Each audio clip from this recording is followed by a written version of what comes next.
The warning lights flashed red across the control room deep inside the Zephyrian monitoring station. Commander Vextar rushed to his console, his forearms moving quickly over the glowing buttons. The massive screens around him showed star maps and energy readings that made no sense. "What is happening out there?" he asked his team. "Sir, we have detected one ship approaching our space," replied Officer Meltar, her voice filled with confusion. "Just one ship." Vextar stared at the screen. In all his 30 years of military service, he had never seen anything like this. When new species made first contact, they always brought huge fleets. Hundreds of ships, sometimes thousands. It was the smart thing to do. It showed strength and made sure the other side knew you were serious. But the humans had sent just one ship. "Are you sure the sensors are working correctly?" Vextar asked. "Yes, sir, I have checked them 3 times. The readings are clear. One human ship, moving slowly toward our border. It is not trying to hide. It is sending signals that say it wants to talk." Vextar looked at the ship's image on the screen. It was smaller than most Zephyrian warships, but looked well built. The design was strange, with smooth curves instead of the sharp angles that most space-fighting ships used. It did not look like a war machine at all. "What do we know about humans?" he asked. Officer Quintal pulled up files on his computer. "Not much, sir. They control 12 star systems. Our spies say they have good technology and strong industries. They have been fighting something called the Kepler Syndicate for 3 years now. Their military seems capable." 12 systems, Vextar repeated. "That means they have millions of ships, maybe billions of people, and they send one ship to meet us?" The Zephyrian Trade Federation controlled 47 worlds. When they made first contact with other species, they brought at least 50 ships, just to be safe. It was the normal way. It showed respect and made sure no one tried anything stupid. But humans sent one ship. "Sir," Meltar said, "the human ship is requesting permission to enter our space. They want to talk about trade and friendship." Vextar thought hard. This made no sense at all.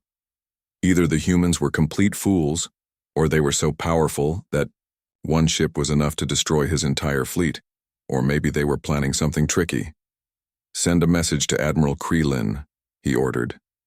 "Tell her we have a situation." While they waited for orders, Vextar studied the human ship more carefully. It was called the USS Meridian according to their signals. The captain was someone named Jake Morrison. The ship was sending cultural information and pictures of Earth, their home world. The pictures were beautiful. Earth had blue oceans and white clouds. Green plants covered much of the land. It looked peaceful and rich. But Vextar knew that looks could lie. Many dangerous species came from pretty worlds. Admiral Krelin's face appeared on the big screen. She looked angry and worried at the same time. Behind her, Vextar could see the emergency meeting room where the Defense Council was gathering. "Commander, explain this situation to me," she said. "Admiral, the humans have sent one ship to our border. They want to make contact. They say they come in peace and want to trade." "One ship?" The Admiral's voice went higher. "Are you certain?" "Yes. Ma'am, just one ship. It is not very large. Maybe 300 people on board based on its size." The Admiral was quiet for a long moment. Vextar could hear other voices in the background, all talking at once. The Defense Council was clearly upset about this strange situation. "Commander, keep watching that ship. Do not let it cross our border until we decide what to do.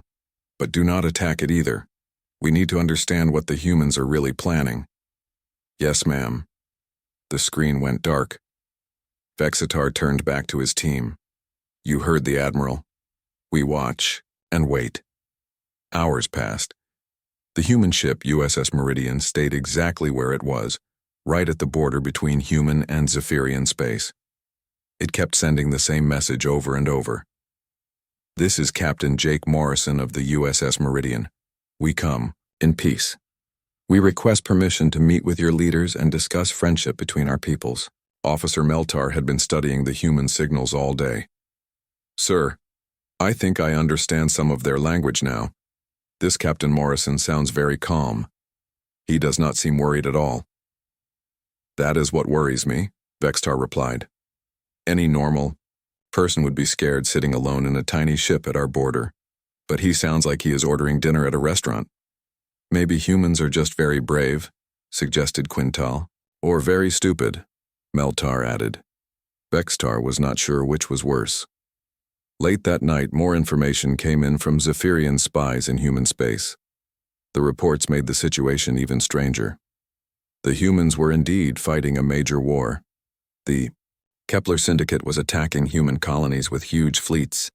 Thousands of ships were involved in battles across human space. Yet somehow, in the middle of this war, the humans had decided to send their best ship and crew to make friends with the Zephyrians. It makes no sense, Vextar told his night shift team. If we were fighting for our lives, would we send our best people away on a friendship mission? No, sir, replied his communications officer. We would use every ship to defend our homes. Exactly. So why do the humans do this? Nobody had an answer. The next morning brought new orders from Admiral Krelin. The Zephyrian Federation had decided to meet with the humans, but carefully. They would use Harmony Point, a neutral station between the two territories. It was far from any important Zephyrian worlds, just in case this was some kind of trap. Vextar sent the message to Captain Morrison. The human's reply came back quickly. Thank you for this opportunity. We look forward to meeting your people and learning about your culture. The USS Meridian will arrive at Harmony Point in 2 days. Again, the captain sounded completely relaxed, like this was exactly what he had expected to happen. Sir, Meltar said, I have been thinking about this situation all night. What if the humans are not trying to show strength or weakness? What if they really believe that one ship is enough? Enough for what? Enough to make friends. Vextar looked at her strangely. What do you mean? Well, if you want to start a war, you bring many ships. If you want to show you are powerful, you bring many ships. But if you just want to make friends, maybe you only need one ship with good people on it. The idea was so simple that it sounded crazy. In all of Zephyrian history, diplomacy was about showing strength first, then talking. The side with more ships got better deals. Everyone knew this, but maybe humans did not think the same way. Keep monitoring their ship, Vextar ordered. I want to know everything about these humans before they reach Harmony Point. If they really think one ship is enough to make friends with 47 worlds, then either they are the bravest people in the galaxy, or they know something we do not. As the USS Meridian began moving toward the meeting point, Vextar wondered which possibility scared him more. Harmony Point Station floated in the empty space between human and Zephyrian territory. The old trading post had been built years ago by a neutral species that no longer existed. Now it served as a meeting place for difficult conversations between different worlds. Admiral Krelin stood in the main docking bay watching 37 representatives from the Zephyrian Federation arrange themselves in careful order. Each member world had sent their best diplomats, trade experts, and military advisors. The display was meant to show the humans how important and powerful the Federation was. The human ship should arrive in 10 minutes, announced Commander Vextar, who had been ordered to attend the meeting. Our sensors show no other human ships in the area. Still just one ship? Asked Trade Minister Carbeth, shaking his head. I do not understand these humans at all.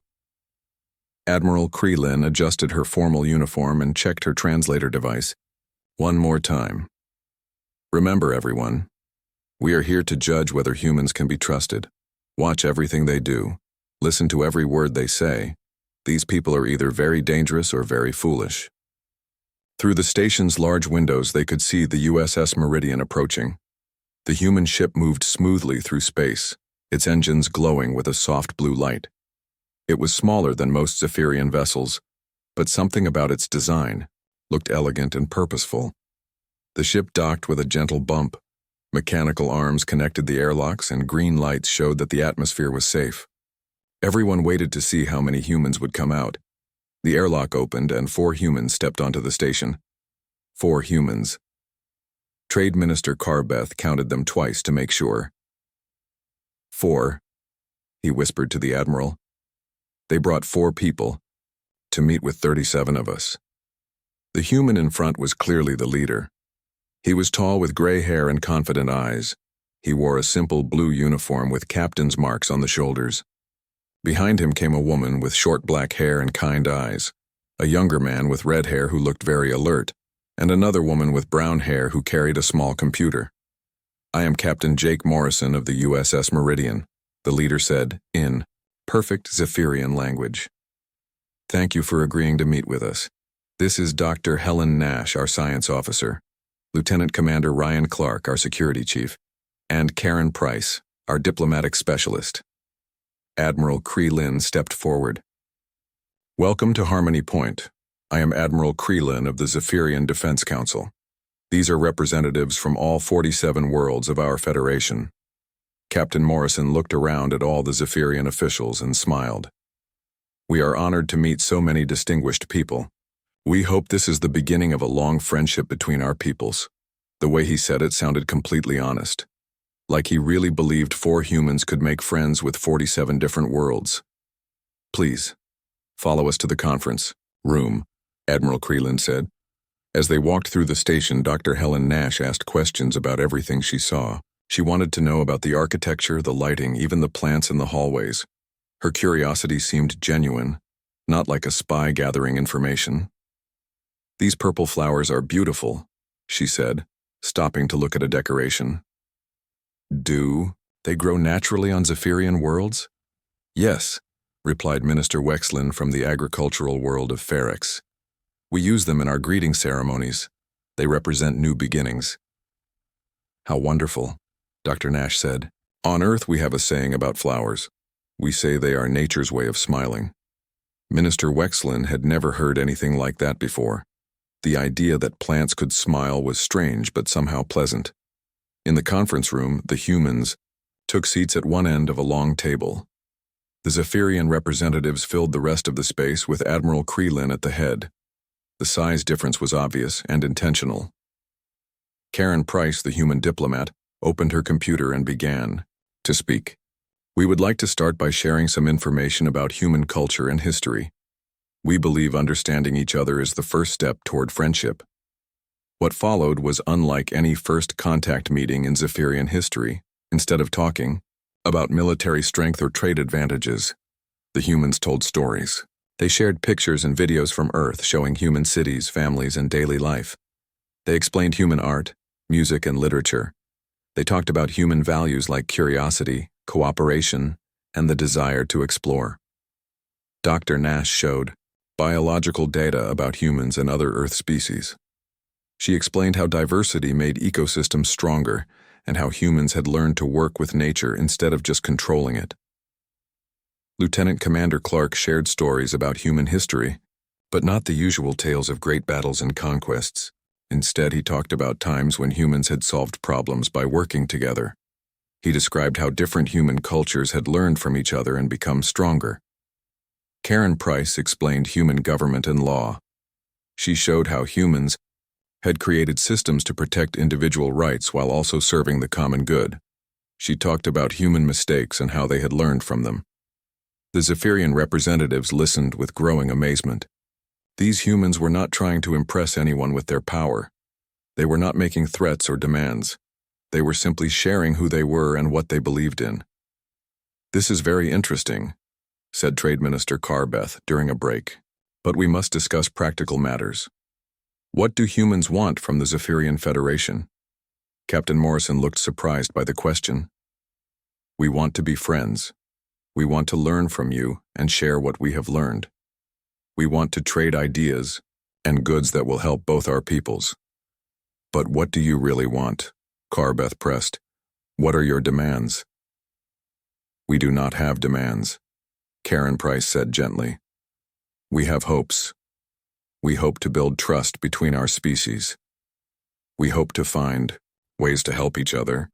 We hope to explore the galaxy together as friends instead of as enemies." This answer made several Zephyrian officials look uncomfortable. In their experience, everyone wanted something specific: territory, resources, technology, or military support. But the humans seemed to want something much more difficult to understand. "Tell us about your war," Admiral Krelin said suddenly. "We know you are fighting the Kepler Syndicate. How can you be here making friends when your people are dying in battle?" The four humans exchanged glances. Captain Morrison answered carefully. The war is real, and it is serious, but that is exactly why we are here. We believe that having friends makes us stronger than having more weapons. We believe that understanding other species helps us understand ourselves. We believe that even in the darkest times, we must work toward a better future.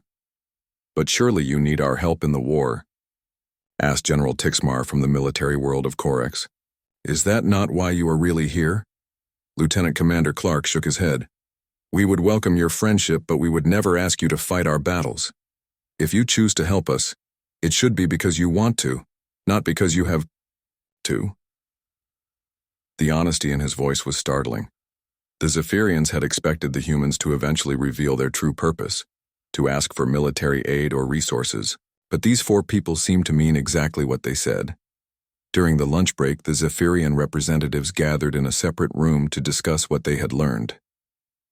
They are either the most honest people in the galaxy, said Minister Wexlin, or the most skilled liars I have ever met. I do not think they are lying, Admiral Creelin said slowly. I have been watching their body language and listening to their voices. Everything they say matches what they do. But it makes no sense, Trade Minister Carbeth argued. No species sends 4 people to make friends with 47 worlds. It is impossible. Commander Vexitar, who had been quiet during the morning session, finally spoke up. What if we are thinking about this wrong? What if the humans are not trying to impress us with numbers? What if they chose these 4 people because they are the best at making friends? The room fell silent. It was a strange idea, but it explained many things. Look at what happened this morning, Vextar continued. Dr. Nash made Minister Wexelin smile by talking about flowers. Captain Morrison made Admiral Creelin feel respected by learning our language.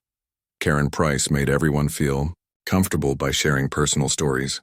Lieutenant Commander Clark made us feel safe by being honest about difficult topics. So you think they sent these 4 people because they are good at making friends? Asked General Tixmar. I think they sent these 4 people because they understand that friendship is not about who has the most ships. It is about trust, respect, and caring about each other. The Zephyrian officials looked at each other with new understanding. Maybe the humans had not made a mistake after all. Maybe they had done something very smart. When the meeting resumed, Admiral Creelin asked a different kind of question. Captain Morrison, how did you choose your crew for this mission? The captain smiled. We chose people who represent the best of humanity, not our strongest soldiers or our smartest scientists, but our kindest hearts and our most open minds. We believe that the best way to make friends is to send people who know how to be friends. For the first time since the humans had arrived, the Zephyrian representatives began to understand why they had sent just one ship, because sometimes one ship full of the right people is worth more than 1,000 ships full of the wrong ones. Admiral Creelin stood in the secret command center deep inside Harmony Point Station. Around her, 6 senior Zephyrian officers watched screens showing the positions of ships throughout the neutral zone.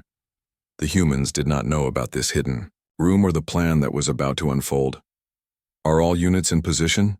She asked quietly. Yes, ma'am, replied Commander Vextar. 3 Zephyrian patrol ships are hiding behind the asteroid field in Sector 7. The civilian transport ship Morning Star is following its normal route through Sector 9. The pirate ships are ready to attack on your signal. Admiral Creelin felt uncomfortable about what they were going to do. Using real pirates was dangerous, but they needed to see how humans reacted to crisis. The Defense Council had voted to test human military abilities before making any friendship agreements. These are not really pirates, she reminded herself and the others. They are Zephyrian volunteers in old ships. They will attack the transport and we will see what the humans do. If the humans run away or call for help, we will rescue the transport ourselves. And if the humans try to help? Asked Officer Meltar. Then we will learn what one human ship can really do. The plan was simple but clever. The USS Meridian was currently docked at Harmony Point, and Captain Morrison was having dinner with several Zephyrian diplomats. His crew was resting after 2 days of meetings. They would not expect trouble, but space was never really safe and pirates attacked civilian ships all the time. If the humans were truly peaceful explorers, they would either run away or ask for Zephyrian help. If they were secretly warriors, they might fight, but 4 pirate ships should be more than enough to defeat 1 human vessel. "Begin the operation," Admiral Krelin ordered. In Sector 9, the transport ship Morningstar continued on its path, carrying real civilian passengers who did not know they were part of a test. The ship's captain was Admiral Krelin's cousin, and had volunteered for this dangerous mission. The 4 fake pirate ships dropped out of faster-than-light travel and surrounded the transport. They looked like real pirate vessels because they were real pirate vessels that the Zephyrian military had captured over the years. The volunteer crews inside wore old pirate uniforms and carried weapons that looked dangerous but were set to stun, not kill. "Transport ship Morningstar, shut down your engines and prepare to surrender your cargo," announced the lead pirate ship in the rough voice that real pirates used. The Morningstar's captain played his part perfectly. "Please, we are just civilians. We have families on board. Do not hurt us." "Then do as we say and no one gets hurt." The transport ship sent out a distress signal as any real civilian ship would do. The signal reached Harmony Point Station and the USS Meridian at the same time. On the USS Meridian, Communications Officer Amy Brooks was monitoring all radio channels when the distress call came in. She rushed to find Captain Morrison, who was sharing stories about Earth food with 3 Zephyrian cultural ministers. "Captain, we have an emergency," she said, trying to stay calm in front of the aliens. "Civilian transport under attack by pirates in Sector 9. They need immediate help." "Captain," Morrison stood up instantly. "How many attackers?" 4 ships, sir. The transport has no weapons and about 200 passengers." The Zephyrian ministers watched carefully as the captain's face changed. The friendly, relaxed man they had been talking with became someone completely different. His eyes grew sharp and focused. His voice became firm and commanding. "Amy, get back to the ship and prepare for immediate departure. Contact the bridge and tell them to start the engines. Lisa, I need navigation ready for combat jump to Sector 9. "Yes, sir," Amy Brooks said, running toward the docking bay. Captain Morrison turned to the Zephyrian ministers. "I apologize, but we must leave immediately. People are in danger." "Captain," said Minister Wexlin carefully, "there are 4 pirate ships. Your ship is alone. Perhaps you should wait for Zephyrian security forces to arrive?" "With respect, Minister. People are dying right now. We cannot wait." The captain left the dining room at a fast walk, speaking into his communication device. "Pete, I need full power to engines and weapons in 3 minutes. Ryan, get our combat team ready. Helen, prepare medical bay for casualties." In the hidden command center, Admiral Krelin watched the USS Meridian disconnect from the station and turn toward Sector 9. "Well, they are not running away. Let us see what happens next." The human ship moved faster than any Zephyrian vessel could travel in normal space. Within minutes, it reached the edge of Sector 9, where the fake pirates were holding the transport ship. "This is Captain Jake Morrison of the USS Meridian," came the transmission to all ships in the area. "Release the civilian transport immediately and withdraw from this area." The lead pirate ship, commanded by a Zephyrian volunteer named Kickstar, responded as a real pirate would. "Human ship, this is none of your business. Leave now or we will destroy you along with the transport. I will give you 1 chance to surrender." "Peacefully," Captain Morrison replied. "After that I will stop you by force." Kickstar almost laughed. 1 human ship against 4 pirate vessels seemed like an easy fight. "You want to play hero, human? Let us see how you like this." The 4 pirate ships turned away from the transport and moved to attack the USS Meridian. They spread out in a battle formation that should have given them a huge advantage. What happened next amazed everyone watching. The USS Meridian did not behave like any ship the Zephyrians had ever seen in combat.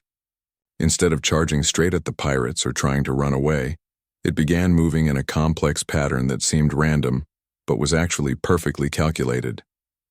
Navigator Lisa Grant had studied the pirate ships during their approach and found tiny weaknesses in their formation.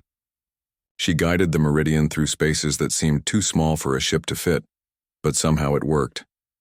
Chief Engineer Pete Williams had done something with the ship's power systems that should have been impossible. The Meridian's weapons were firing faster and hitting harder than their design specifications allowed. Its shields were deflecting attacks that should have damaged the hull. Lieutenant Commander Ryan Clark coordinated the attack with precision that seemed almost magical. He fired at exactly the right moments to hit the pirates when their own shields were weakest. He targeted specific systems instead of trying to destroy the ships completely.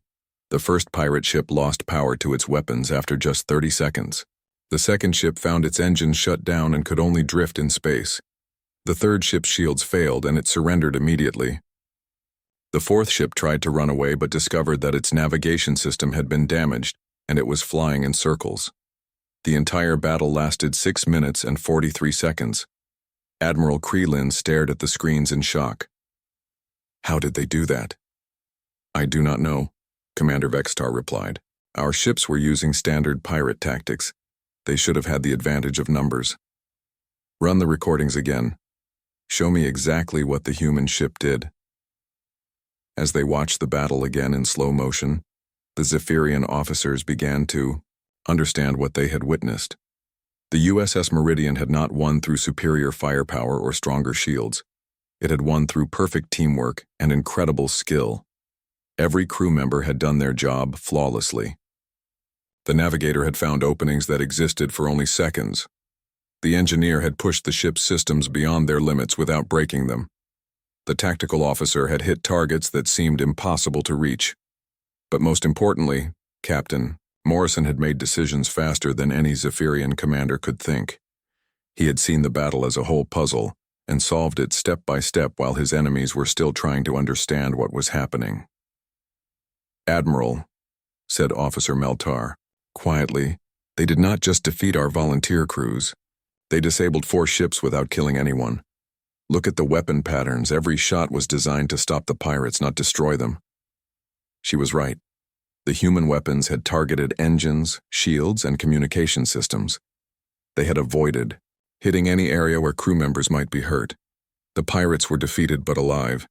Send rescue ships to collect our volunteers, Admiral Krelin ordered, and prepare medical teams. Some of them might be injured from the sudden power shutdowns. What about the USS Meridian? Through the screens, they watched the human ship move to the civilian transport. Captain Morrison's voice came over the radio, calm and professional. Transport Morningstar, this is Captain Morrison. Are you injured? Do you need medical assistance? We are fine, Captain, replied the transport's captain. Thank you for saving us. We thought we were going to die. You are safe now. We will escort you to the nearest station and do not worry about the pirates.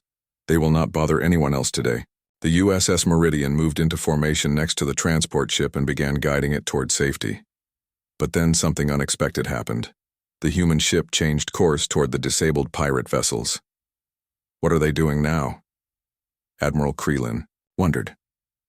Captain Morrison's voice came over the emergency channel. Disabled vessels? This is the USS Meridian. Do you require assistance? We can provide medical aid or emergency repairs. The Zephyrian volunteers, still pretending to be pirates, were too surprised to answer immediately. Real pirates had never offered to help them before. Dr. Helen Nash's voice joined. 3 days after the pirate incident, life on Harmony Point had returned to normal. The Zephyrian representatives continued their meetings with the human crew, but now the conversations were different. The aliens looked at Captain Morrison and his people with new respect and curiosity. Communications Officer Amy Brooks was in her small office on the USS Meridian, checking routine messages from Earth Command. Every few days, she received updates about the war, news from home, and orders from her superiors. Usually these messages were simple and boring, but today's message made her heart stop. The transmission was marked with the highest security level. As Amy decoded it, her hands began to shake. The words on her screen were terrifying. Emergency. Alert. Kepler Syndicate massing major offensive force. Target appears to be Earth system. All available ships ordered to return immediately for defense operations. War status elevated to maximum threat level. Amy read the message 3 times to make sure she understood it correctly. The enemy was planning to attack Earth itself. Not just the outer colonies or military bases, but the home world where billions of humans lived. She ran to find Captain Morrison. The captain was in the station's main conference room, listening to Dr. Helen Nash explain human medical technology to a group of fascinated Zephyrian doctors. Everyone was laughing and asking questions. It was a happy, peaceful scene. Amy hated to interrupt, but this could not wait. "Captain," she said quietly, "I need to speak with you privately. It is urgent." Captain Morrison saw the worry in her eyes and immediately excused himself from the meeting. They walked to a quiet corner where no one could hear them. "What is it, Amy?" She handed him the decoded message. As he read it, his face became very serious. When he finished, he was quiet for a long time.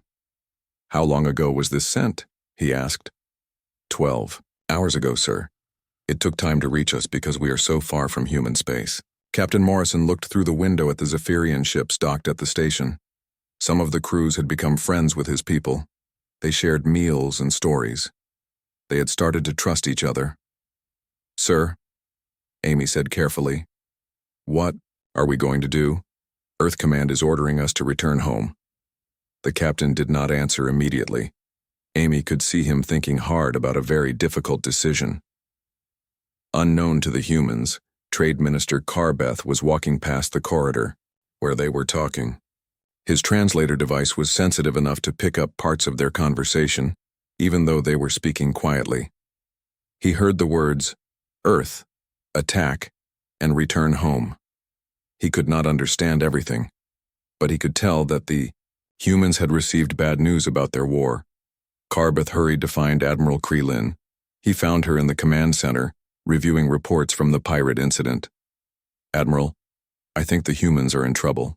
I overheard their captain receiving a message about attacks on their home world. They may be preparing to leave." Admiral Krelin put down her reports and thought about this news. "Are you certain?" "I could not understand all of it, but their communications officer looked very scared, and Captain Morrison looked like someone had told him his family was in danger." The Admiral made a quick decision. "Come with me. We need to know what is really happening." They walked to the section of the station where the humans were staying. Through a window, they could see Captain Morrison talking seriously with his senior officers. Dr. Helen Nash looked upset. Lieutenant Commander Ryan Clark was studying a datapad with great concern. Karen Price was speaking rapidly into a communication device. Admiral Krelin had seen this behavior before. It was how military officers acted when they received news of a major crisis. "Admiral," Carbeth said, "we have been wondering why the humans sent only one ship. What if the reason is that they could not send more? What if all their other ships are fighting for their lives?" This thought had occurred to Admiral Krelin during the past few days, but now it seemed much more real and urgent. She activated her communication device. "Commander Vextar, meet me in Conference Room 7 immediately. Bring all the intelligence files we have on the human war with the Kepler Syndicate." 20 minutes later, Admiral Krelin and her staff were reviewing everything they knew about human military activities. The picture that emerged was very different from what they had first believed. "Look at these battle reports," Commander Vextar said, pointing to data on his screen. "Humans have been fighting on 17 different fronts for 3 years. They are not winning. They are not losing. They are surviving. And yet they sent the USS Meridian to make friends with us," Officer Meltar added. "In the middle of a war for survival, they decided to look for allies." Admiral Krelin studied the numbers carefully. "How many ships do humans have in total?" "Our spies estimate about 8,000 combat vessels of various sizes," Vextar replied. "The Kepler Syndicate has more than 12,000. So the humans are outnumbered and fighting for their lives, but they still sent one of their best ships on a diplomatic mission." The Admiral shook her head in amazement. "Either they are very confident, or very desperate, or very wise," suggested Carbeth. "Think about it. If they win this war but have no friends, they will still be alone in a dangerous galaxy. If they lose the war but have made allies, their people might survive." While the Zephyrians were trying to understand the situation, Dr. Helen Nash was having her own meeting with Zephyrian scientists in the station's research laboratory. Dr. Yintal, a Zephyrian biologist, had been asking questions about human evolution and psychology. "I am curious about something," Dr. Yintal said. "Your species seems very different from ours in how you make decisions. When Zephyrians face danger, we form committees and discuss all options carefully. But humans seem to act much faster, Doctor." Nash nodded. "Human brains developed differently than yours. We evolved on a world with many predators and changing environments. Humans who could make quick decisions and adapt to new situations were more likely to survive and have children. So rapid adaptation is built into your psychology?" "Yes, in a way. We are not smarter than other species, but we are very good at learning new things quickly and finding creative solutions to problems we have never seen before." Dr. Yintal found this fascinating. "That would explain why your ship was able to defeat our test pirates so easily. You were not following standard combat procedures. You were improvising." "Improvising?" "Making up new tactics as the battle happened, based on what you observed about your enemies." Dr. Nash smiled. "Yes, that sounds like what humans do. We are not very good at following rules, but we are excellent at breaking them when necessary." This conversation was being recorded by station, security systems, and Admiral Krelin reviewed it later that evening. Combined with everything else she had learned, it painted a clear picture of what humans really were. They were survivors. Not because they were stronger or had better weapons, but because they could adapt to anything and never gave up hope. Late that night, Admiral Krelin made a decision that would change the course of galactic history. She went to Captain Morrison's quarters and asked to speak with him privately. "Captain, I know about the message you received from Earth Command. I know your homeworld is under threat." Captain Morrison looked surprised but said nothing. "I also know that you are facing a difficult choice. You could leave immediately and try to help defend Earth. Or you could stay here and complete your diplomatic mission even though your people need you." "Admiral, let me finish, please. 3 days ago, my government tested you. We staged a fake pirate attack to see how you would respond. You passed that test in ways we never expected. You showed us that humans are not just warriors, but honorable warriors." Captain Morrison's expression became very serious. "You tested us?" "Yes, and I am sorry for the deception. But what we learned was very important. We learned that humans fight to protect others, not just to win. We learned that you show mercy to defeated enemies. We learned that you value life more than victory." The Admiral paused, then continued. "But we also learned something else. We learned that humans are currently fighting for their survival against an enemy that wants to destroy them completely." Captain Morrison nodded slowly. "The Kepler Syndicate does not take prisoners. They do not negotiate. They destroy everything they cannot control." "Then let me ask you something, Captain. What if you did not have to choose between helping your people and completing your mission here? What if you could do both?" "I do not understand." Admiral Krelin smiled. "What if the Zephyrian Federation decided to help humanity in its war? What if 47 worlds decided that the Kepler Syndicate was a threat to all free peoples in this galaxy?" Captain Morrison stared at her in shock. "Admiral, are you saying—" "I am saying that sometimes the best way to make friends is to help them when they need help most. And right now humanity needs help." The captain was quiet for a long moment. "Admiral, I am grateful for this offer, but I cannot ask you to fight our war for us." "You are not asking, Captain. We are offering. There is a difference." "But why? You barely know us." Admiral Krelin thought about everything that had happened over the past week. The confusion about why humans sent one ship. The grace and wisdom the humans had shown in every interaction. The skill and honor they had displayed in battle. The way they treated even The communication system on Morrison's ship began flashing with thousands of incoming messages. The aliens watched their screens in growing shock as response after response poured in from across human space. Morrison sat back in his chair and waited. He knew what was coming. "Captain Morrison to Admiral Zektar," Morrison said calmly into his radio. "You wanted to know how many humans are ready to defend our people. Well, here's your answer." The first message came from New Earth. A factory worker named Danny spoke directly to the camera. "This is Danny from the steel plant. We've been working triple shifts since the attack. My crew voted to keep the furnaces running all night. We're making armor plating for anyone who needs it." Admiral Zektar stared at the screen. This was not a military report. This was just a regular person talking about his job. But the numbers Danny mentioned made the Admiral's stomach turn cold. The factory was producing enough metal to build 50 warships every day. More messages flooded in. A woman named Carol from the Mars colonies held up a small device. "Hi there, I'm Carol and I teach school here on Mars. My kids made these in science class.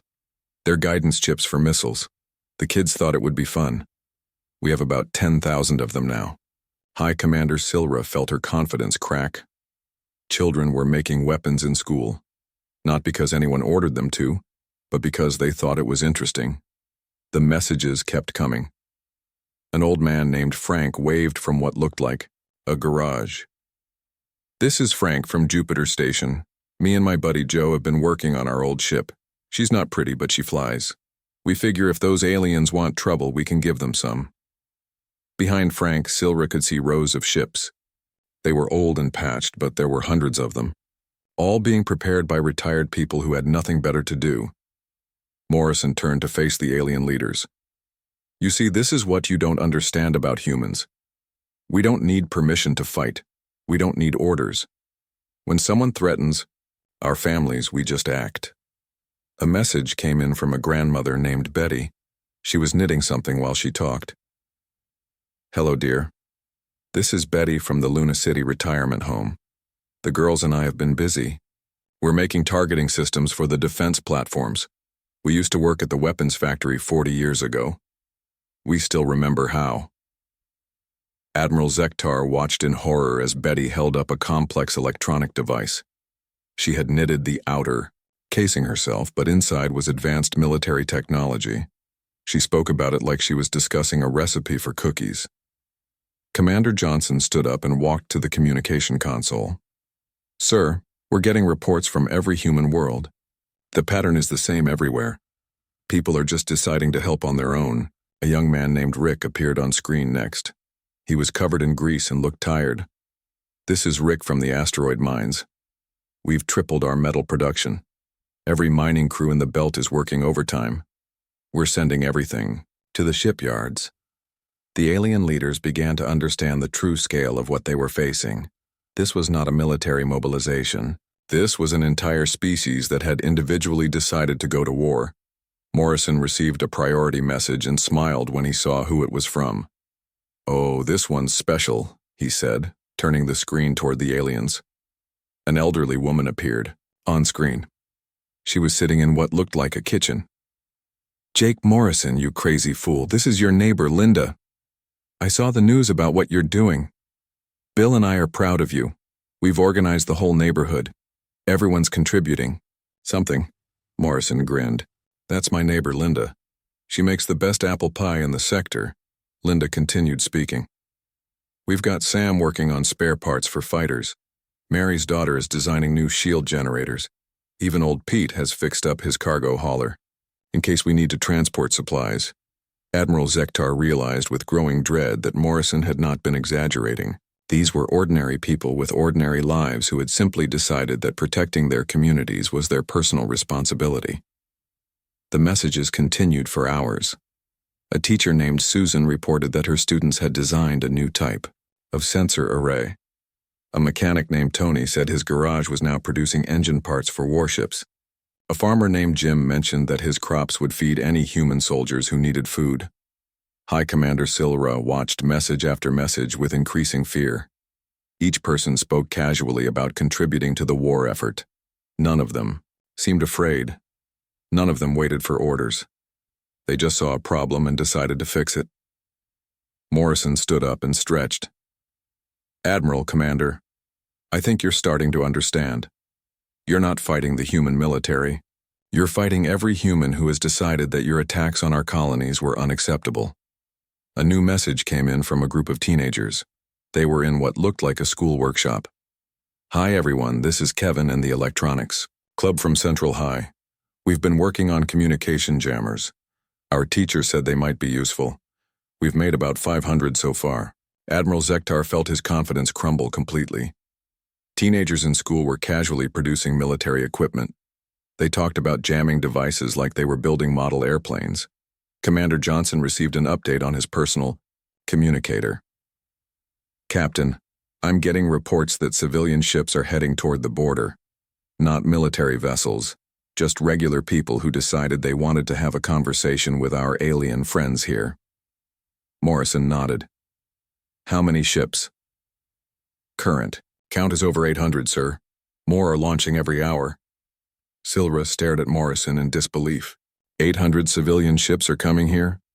Well, Commander, that's the thing about humans. When one of us decides to do something, others tend to follow. I came here alone, but I guess other folks figured they had something to say too. Morrison walked to the viewing port and pointed outside. In the distance, small lights were becoming visible. Ships of every size and type were approaching the alien fleet.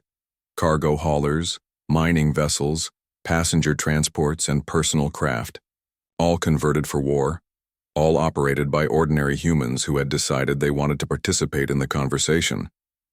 Admiral Zektar realized that his massive fleet was about to be surrounded by hundreds of civilian vessels operated by people who considered this a personal matter. The humans were not sending their military. They were coming themselves. Morrison turned back to the alien leaders. Gentlemen, ladies, I came here to offer you a choice. You can continue attacking human colonies and deal with every human who decides that's unacceptable, or you can accept our peace terms and go home. The alien leaders looked at each other. They had expected to face a human military force. Instead, they were confronting an entire species of individuals who refused to accept defeat. Every human seemed personally responsible for protecting their people. High Commander Silra spoke first. Captain Morrison, what exactly are your peace terms? Morrison smiled. Simple. You withdraw from all human space. You pay for the damage you cause to our colonies, and you sign a treaty promising never to attack human worlds again. Admiral Zektar looked at the growing fleet of civilian ships surrounding them. Each one represented ordinary people who had dropped everything to defend their communities. And if we refuse? Morrison shrugged. Then you'll find out what happens when you make 8 billion humans personally angry. I can't speak for all of them, but I suspect they'll keep coming until this is resolved. The alien leaders realized they had no choice. They were not facing a military they could defeat. They were facing a species that would never stop fighting. As long as individuals believed their families were threatened, we accept your terms, Admiral Zektar said quietly. Morrison nodded and picked up his communication device. This is Jake Morrison to all human vessels.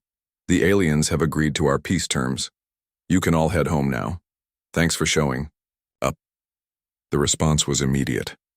Hundreds of voices acknowledged the message. People thanked Morrison for giving them the chance to help. They wished him a safe trip home. Then, one by one, the civilian ships turned around and headed back to their normal lives. Morrison prepared to leave. Admiral Commander, it's been educational. I hope this helps you understand humans a little better. We don't want war, but we won't accept defeat either. As Morrison's ship departed, the alien leaders were left with a new understanding of humanity. They had learned that humans' greatest weapon was not their technology or their ships. It was their absolute refusal to surrender when they believed they were right.